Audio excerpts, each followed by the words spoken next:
ஏவா வேலு ஆனாலும் சரி, மாண்புமிகு துரைமுருகன் ஆனாலும் சரி, அவரவர்கள் சமுதாயத்தை சார்ந்தவர்கள் அதிகாரிகளை நியமித்துக் கொள்வது, அவர்களை ஆதரிப்பது, அவர்கள் செய்கின்ற அட்டகாசங்களை கண்டுகொள்ளாமல் இருப்பது இந்த இருவருக்கும் நீண்ட காலமாக இருந்து செல்வ பெருந்தகைக்கே இப்படி ஒரு நிலைமை என்றால் எங்களை போன்ற சாதாரண மக்களை எல்லாம் இவர்கள் எப்படி நடத்துவார்கள்? அறிஞருக்கு தெரிந்த அந்த குறைந்தபட்ச மரியாதை கூட இப்போ இருக்கிற மு.க. ஸ்டாலின் அவர்களுக்கு இருக்கிற அமைச்சர் இல்லவே இல்லை என்பதுதான் என்னுடைய வாதம். இல்லவே இல்லை என்பது என் வாதம். இல்லவே இல்லை என்பது குறைந்தபட்ச மரியாதை கூட இல்லையா? இல்லை என்பது என் வாதம்.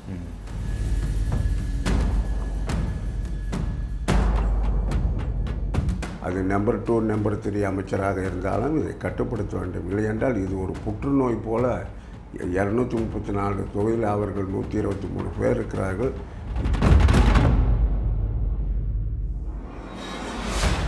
இந்த நாடகம்லாம் முதலமைச்சருக்கு தெரியாமல் போயிடுதா? நாடகம் தெரியும். அவர் ஒரு மைனாரிட்டி சமுதாயத்தை சேர்ந்தவர். இவர்களிடம் சண்டை போடுவதற்கு அவருக்கும் ஒரு அச்சம் இருக்கிறது. பயப்படுறாரு துரைமுருகனையும் ஏவா வேலையும் பார்த்துட்டு.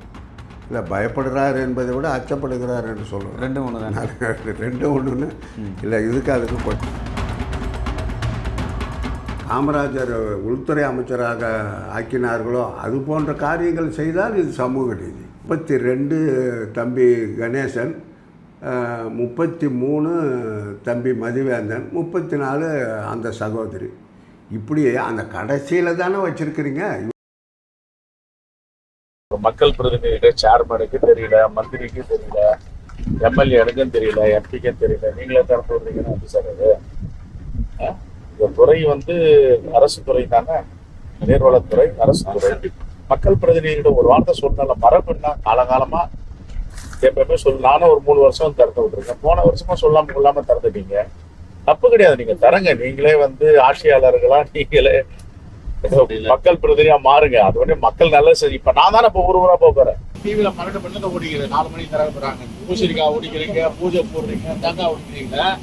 மக்கள் பிரதிநிதிக்கு ஒரு சேர்மன் இருக்காரு, இது ஒரு ஒன்றிய செயலாளர் இருக்காரு, ஒரு எம்எல்ஏ எம்பி இருக்காங்க. ஒரு வார்த்தை சொன்னா கெட்டு போயிடும் உங்களுக்கு. அவ்வளவு ஒரு பிரஸ்டேஜ். இவங்க எல்லாம் திறக்க கூடாது தண்ணிய, இவங்க எல்லாம் தொடக்கூடாது, ஏறி பிடிச்சு போய் கிடையாதுங்கிற துறை. ஒரு அயோக்கிய பேங்க் பொதுப்பணி தலைவர் உட்காந்துருக்கான். நியூஸ் டுடே தமிழ் நேயர்களுக்கு வணக்கம். நான் லோகநாதன். இன்று நம்மோடு சிறப்பு விருந்தினராக கலந்து கொள்ள இருப்பவர் மூத்த அரசியல் தலைவர் அண்ணன் விபி துரைசாமி நம்மோடு இருக்கிறார். அவரிடம் சில கேள்விகளை முன்வைக்கலாம். அண்ணன் வணக்கம். வணக்கம். தமிழ்நாட்டில் பல்வேறு பிரச்சனைகள் தொடர்ந்து நடந்து கொண்டிருந்தாலும் குறிப்பாக இந்த தாழ்த்தப்பட்டோருக்கு நடக்கக்கூடிய ஒரு அநீதி அப்படின்ற ஒரு விஷயம் தொடர்ந்து நடைபெறுகிறது. தேசிய கட்சியினுடைய மாநில தலைவர், சட்டமன்ற உறுப்பினர் சமீபத்தில் ஒரு நிகழ்ச்சியில் கலந்துக்க செல்கிறார். தண்ணீர் திறக்கக்கூடிய செம்பரம்பாக்கம் ஏரியில் தண்ணி திறக்கிற நிகழ்ச்சி. அவருக்கு அழைப்பு கொடுக்கல அப்படின்றது தான் ஒரு மிகப்பெரிய குற்றச்சாட்டு. சாதிய ரீதியாக இவர் ஒதுக்கப்படுகிறாரா, இன்னும் அந்த தண்ணியை தொட்டால் தீட்டு அப்படின்ற ஒரு விஷயத்தை பகிரங்கமாக முன்வைக்கிறார். இது எப்படி பார்க்குறீங்க? ஒரு அரசு அதிகாரிகள் இப்படி தான் செயல்படுவாங்களா? நீங்கள் கேட்ட கேள்வி ஒரு அருமையான கேள்வி. நடந்து முடிந்த 3 நாள் சட்டப்பேரவையில் கூட ஆணவ கொலையை தடுப்பதற்கு முதலமைச்சர் ஒரு கமிஷனை போட்டிருக்கிறார். இந்த கமிஷனை பற்றி நான் ஏற்கனவே உங்கள் மூலமாக சொல்லியிருக்கின்றேன். அது பெரிய அளவில் பொதுமக்களை போய் அந்த கருத்து சேர்ந்திருக்கிறது. ஏறத்தாழ 40க்கும் மேற்பட்ட கமிஷனை இந்த 4 ஆண்டு காலத்தில் நியமித்தவர் இன்றைய தமிழக முதலமைச்சர்.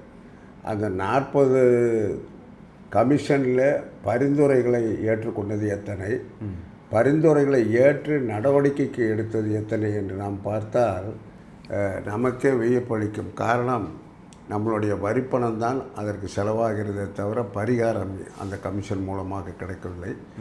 தமிழகத்தில் மற்ற மாநிலங்களை ஒப்பிடுகின்ற பொழுது ஆணவ கொலைகள் அதிகமாக நடக்கிறது என்பது என்னுடைய கருத்து. ஒரு காலத்தில் வடபுலத்தில் நடந்து கொண்டு இருந்தது மேற்கு புறத்துக்கு பரவி தென்புறத்தில் மிக வேகமாக பரவி கொண்டிருக்கின்றது.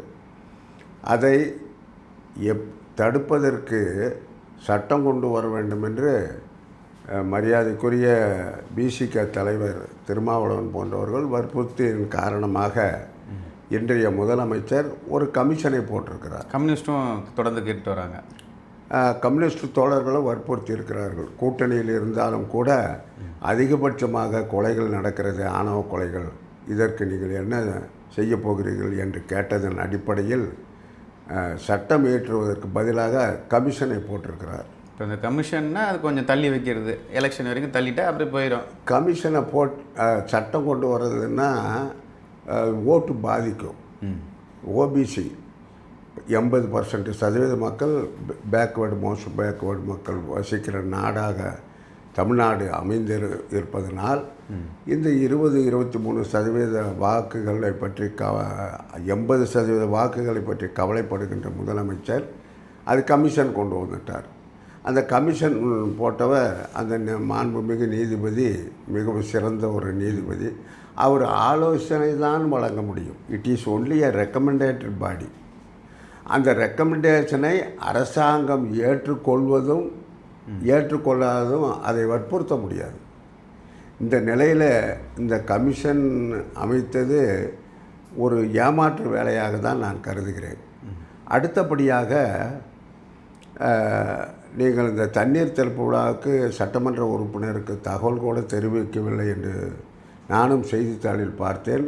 குறிப்பாக அவர் floor leader of a national party, ஒரு சிறந்த நாடாளுமன்றவாதி, பார்லிமெண்டேரியன், சிறந்த பேச்சாளர். நாட்டு மக்களுடைய பிரச்சனை, அது காவேரி பிரச்சனையானாலும், முல்லை பிரச்சனையானாலும், கர்நாடகாவை பிரச்சனையாக இருந்தாலும் கூட தமிழக மக்கள், தாழ்த்தப்பட்ட மக்கள் மீது பற்று கொண்டு வாதம் செய்யக்கூடியவர். அவர் வாதம் மிக சிறப்பாகவும் இருக்கிறது. நானெல்லாம் மகிழ்ச்சி அடைகின்றேன். அவருக்கு ஒரு செம்பரபாக்கம் ஏரியை தண்ணீர் திறந்து விடுவதற்காக அதை ஒரு தகவல் சொல்லாமல் இருப்பது, இது சாதி ரீதியாக தான் பார்க்கிறேன். அவர் தொட்டால் தண்ணீர் தீட்டு என்பதை விட இதே ஒரு பொது தொகுதியாக இருந்தால், அது நீர்வளத்துறை அமைச்சரினுடைய கட்டுப்பாட்டில் வந்தாலும் சரி, பொதுப்பணித்துறை அமைச்சரினுடைய கட்டுப்பாட்டில் வந்தாலும் சரி, இது மிகவும் வருந்தத்தக்க விஷயம். செல்வ பெருந்தகைக்கே இப்படி ஒரு நிலைமை என்றால், எங்களை போன்ற சாதாரண மக்களை எல்லாம் இவர்கள் எப்படி நடத்துவார்கள், நடத்தினார்கள் என்பதெல்லாம் நாட்டு மக்களுக்கே தெரியும். இது மிக most unfortunate to hear, to read out this message also. என்னை பொறுத்தவரை இதையெல்லாம் முதலமைச்சர் மிக கவனமாக கூர்ந்து கவனித்து ஏன் இந்த தவறு நடந்தது என்று கண்டறிய வேண்டும். கண்டறிவதோடு மட்டுமல்லாமல் தவறு செய்தவர்கள் யாராக இருந்தாலும், அது நம்பர் 2 நம்பர் 3 அமைச்சராக இருந்தாலும் இதை கட்டுப்படுத்த வேண்டும். இல்லையென்றால் இது ஒரு புற்றுநோய் போல 234 தொகுதியில் அவர்கள் 123 பேர் இருக்கிறார்கள். இது ஒரு கொடிய வியாதி போல பரவி போய்விடும். ஒரு அயோக்கிய பையன்கிட்ட வந்து இந்த துறை இருக்குது, கட்டுப்பாட்டில் இருக்குது அப்படின்ற ஒரு பொத்தம்பொதுவாக ஒரு வார்த்தையை முன்வைக்கிறார். யார் அந்த அயோக்கியன் அப்படின்னு நமக்கு? யார்? செல்வ பெருந்தகை. அப்போது இந்த துறை வந்து சாதி வெதி பிடிச்ச துறையா இந்த பொதுப்பணித்துறை அப்படின்ற ஒரு கேள்வியை பகிரங்கமாக முன்வைக்க. அதாவது உங்கள் மூலமாக இது சொல்லக்கூடிய வாய்ப்பு பெற்றமைக்கு இது ஒரு வாய்ப்பாக கருதுகிறேன். மகிழ்ச்சியாகவும் தெரிவித்துக்கொள்ள கடமைப்பட்டிருக்கிறேன். காரணம், உங்களுக்கு சமுதாய பற்று மட்டுமல்ல, தமிழகத்தின் மீது பற்று கொண்ட ஒரு சிறந்த ரிப்போர்ட்டராக இருக்கின்ற காரணத்தினால், திராவிட முன்னேற்ற கழகத்தில் ஏறத்தாழ 40 ஆண்டு காலம் இருந்தவன் என்ற முறையில் அந்த 2 அமைச்சர்கள், இப்போ பிடபிள்யூ அமைச்சராக இருந்தாலும் சரி, அல்லது வாட்டர் இரிகேஷன் அமைச்சராக இருந்தாலும் சொல்லாமே, மாண்புமிகு ஏபா வேலு ஆனாலும் சரி, மாண்புமிகு துரைமுருகன் ஆனாலும் சரி, அவரவர்கள் சமுதாயத்தை சார்ந்தவர்கள் அதிகாரிகளை நியமித்துக் கொள்வது, அவர்களை ஆதரிப்பது, அவர்கள் செய்கின்ற அட்டகாசங்களை கண்டுகொள்ளாமல் இருப்பது இந்த இருவருக்கும் நீண்ட காலமாக இருந்து வருகின்ற ஒரு பழக்கம்.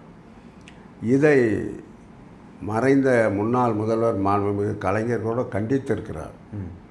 அவர் அதையெல்லாம் கண்டுகொள்வதில்லை. குறிப்பாக இன்றைய முதலமைச்சருக்கு இதெல்லாம் பிடிக்காது தான், உண்மையை இருந்தாலும் கண்டுக்காமல் இருக்காரா? ஒரு சீனியர் மினிஸ்டர் இப்படி நடந்து கொள்கிறாரு, அவருக்கு நாம் போய் சொல்லுவதா என்று அவர் விலகி இருப்பாரே தவிர கண்டுகொள்ளாமல் இருக்க மாட்டார்.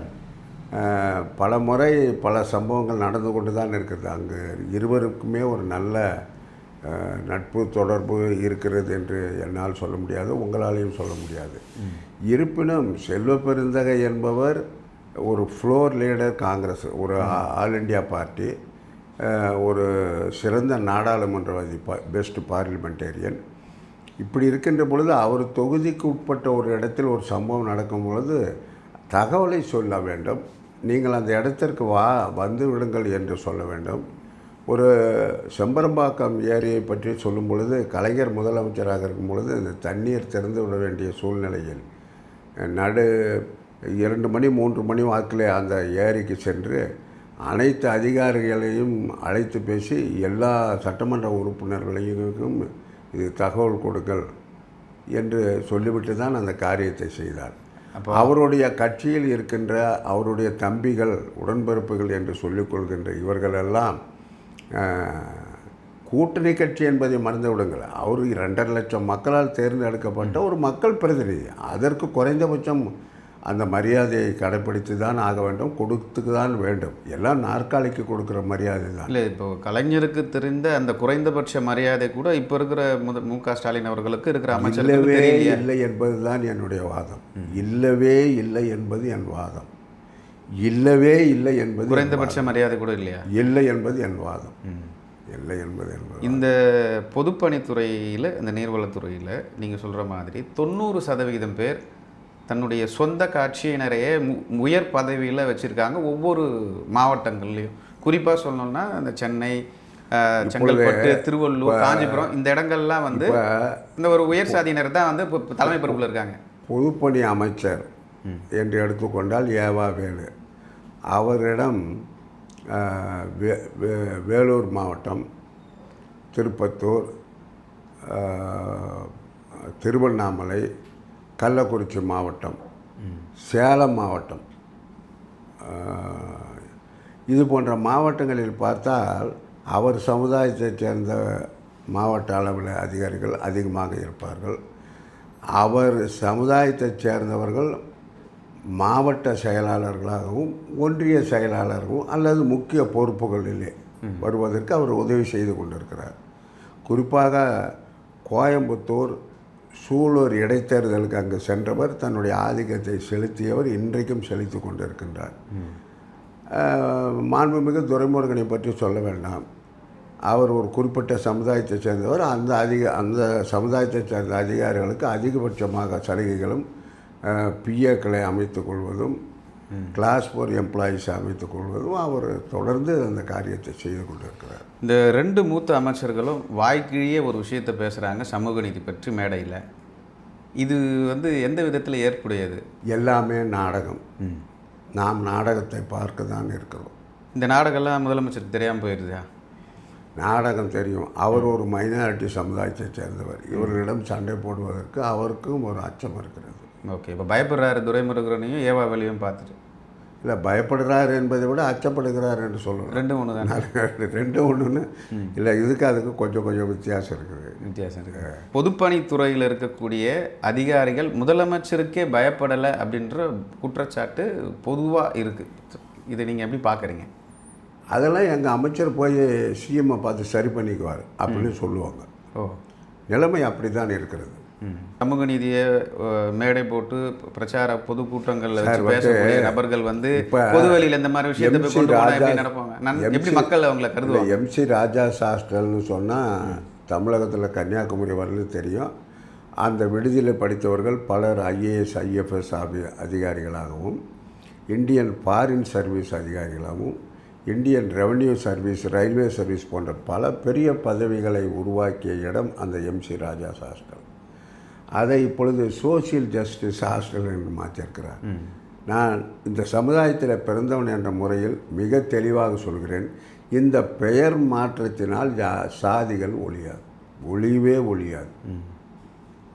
ஆனால் யாரோ சொல்லி முதலமைச்சர் இந்த நடவடிக்கை எடுத்திருக்கிறார். இதனால் அவருக்கு எந்த பலனும் கிடைக்காது. இதனால் எந்த நன்மையும் கிடைக்கப் போவதில்லை. தேர்தலில் இதனால் ஒன்றும் பண்ண போகிறதில்லை. தேர்தலுக்கு இதுக்கு சம்மந்தம் இல்லை சார். வெல்ஃபேர் ஹாஸ்டல்னு சொன்னால் தான் உலகம் பூரா தெரியும், நாடு ஃபுல்லாக தெரியும். அதை விட்டுட்டு சமூக நீதி விடுதி இதெல்லாம் அங்கே வார்டனாக இருக்கிறவர் கூட போஸ்டல் அட்ரஸ் கூட எழுத மாட்டாங்க. அதுக்கு பேர் வெல்ஃபேர் ஸ்கூல், வெல்ஃபேர் ஹாஸ்டல் இப்படின்னு சொன்னால் தான் எல்லாருக்கும் தெரியும். எல்லாருக்கும் தெரிகிற வார்த்தையை தான் சார் பயன்படுத்தணும். பிற்படுத்தப்பட்டோர் தாழ்த்தப்பட்டோருக்கான மத்திய அரசு நிதிகளை முறையாக பயன்படுத்தாமல் வேறு ஒரு துறைக்கு பயன்படுத்துறது, இருக்கிறது திருப்பி அனுப்புறது, இப்படி விஷயங்கள் நடக்குதா தமிழ்நாட்டில்? இந்த அரசாங்கத்தின் மீது எனக்கு ஒரு மிகப்பெரிய வருத்தம் இருக்கிறது. மத்திய அரசாங்கம் ஒரு தலைப்பில் ஒதுக்குகின்ற பணத்தை அந்த தலைப்பிலே இவர்கள் செலவு செய்வதில்லை, செலவு செய்ய மறுக்கிறார்கள். பிற்படுத்தப்பட்டவர்கள் ஒவ்வொன்றாக சொல்லுகிறேன் சார். தாழ்த்தப்பட்டவர்களுக்கு ஒதுக்கப்படுகின்ற பிஹெச்டி படிக்கின்ற மாணவர்களுக்கும் சரி, இன்னும் பல ஆராய்ச்சி எம்பிபிஎஸ் முடித்த உடனே பிஜி படிக்கின்ற மாணவர்களுக்கும் சரி, எதிர்பார்த்ததை விட மாண்புமிகு மோடியினுடைய அரசாங்கம் அதிகபட்சமாக நிதியை ஒதுக்குகிறது. ஆனால் தமிழக அரசை பொறுத்தவரை அந்த பணத்தை அந்த தலைப்பின் கீழ் செலவழிக்காமல் திருப்பி அனுப்பிய கொடுமை தமிழகத்தில் மட்டும்தான் பார்க்க முடிந்தது. நான் உங்களிடம் கேட்கிறேன், உங்கள் மூலமாக முதலமைச்சருக்கு செல்ல வேண்டும் என்பதற்காக, அவருடைய நன்மைக்காகவே நான் பச்சையாக சொல்கிறேன். 90 லட்சம் பேருக்கு பட்டா வழங்குவதாக ஒரு அறிவிப்பு செய்தார். 3 மாதத்தில் முடிச்சிடறேன். நீங்கள் விரல் விட்டு கொள்ளுங்கள். நாமக்கல், சேலம், ஈரோடு, திருப்பூர், கோயம்புத்தூர், குறிப்பாக சூலூர் பகுதி, இந்த பகுதிகளுக்கெல்லாம் போனால் அங்கே இருக்கின்ற தாழ்த்தப்பட்டவர்களுக்கு ஒரே வீட்டில் 3-4 குடும்பங்கள் முஸ்லீம் சமுதாயம் போல வசிக்கிறார்கள்.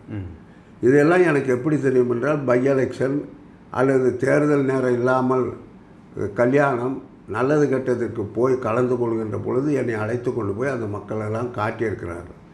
90 லட்சம் பேர் பட்டா கொடுப்பதாக கூறிய முதலமைச்சர், அது நல்ல செய்தி தான். ஆனால் எத்தனை பேருக்கு பட்டா கொடுத்துருக்கிறார்கள்?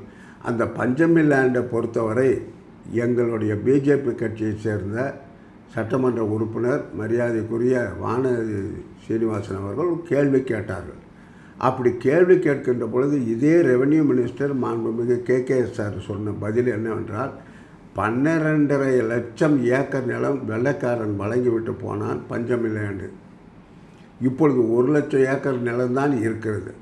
அந்த 1 லட்சம் ஏக்கரில் எத்தனை பேருக்கு அந்த நிலத்தை அடையாளம் கண்டுபிடித்து எந்த மாவட்டத்தில் பட்டா வழங்கியிருக்கிறார்கள் என்பதை உங்கள் மூலமாக, நான் சட்டமன்ற உறுப்பினர் கிடையாது, என் மீது அவர்களுக்கு பல கோபங்கள் இருக்கிறது. அது இந்த பேட்டியின் மூலமாக அதிகபட்ச கோபம் கூட வரும். பஞ்சமி லேண்டு மட்டுமில்லாமல் விலைக்கு நிலத்தை வாங்கி நிலமற்றவர்களுக்கு வழங்குவதாக தான் அவர் அறிவித்தார். அறிவித்து ஏறத்தாழ ஓராண்டு ஆகிவிட்டது. இந்த ஓராண்டு காலத்தில் எத்தகைய நிலங்கள் எடுக்கப்பட்டிருக்கிறது, எத்தனை பேர் பயன்பெற்றிருக்கிறார்கள் என்பதெல்லாம் கண்டறிய வேண்டும். சமூக நீதி அரசு அப்படின்னு சொல்லி பல்வேறு விஷயங்களை மக்களிடம் கொண்டு போய் சேர்க்குறாங்க, பிரச்சாரம் பண்ணுறாங்க, பொதுக்கூட்டம் போடுறாங்க. உண்மையிலேயே திமுக அரசு ஒரு சமூக நீதி அரசா, இல்லை வாக்கு வங்கிக்காக இவங்க நடிக்கிறாங்களா அப்படின்ற கேள்வி இருக்குது. சமூக நீதி அரசு என்று சொன்னால் நான் உங்களிடம் 2 முறை சொல்லியே இருக்கிறேன்.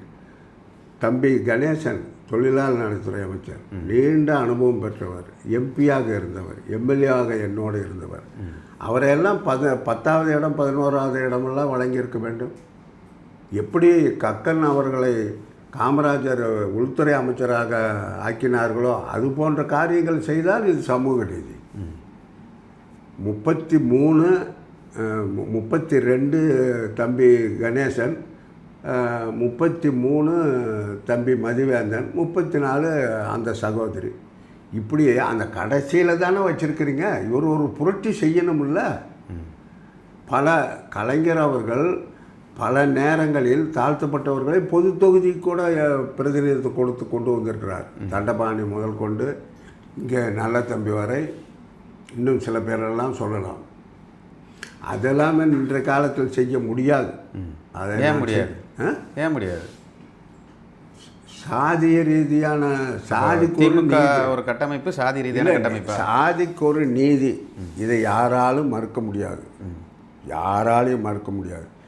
நான் உங்களிடம் கேட்கிறேன், ஒரு தாழ்த்தப்பட்ட தோழர் அல்லது ஒரு தோழி கிறிஸ்துவ மதத்திற்கு சேர்ந்து விட்டால் அவர் உயர் ஜாதியாக மதிக்கப்படுகிறார்களா? கிடையவே கிடையாது.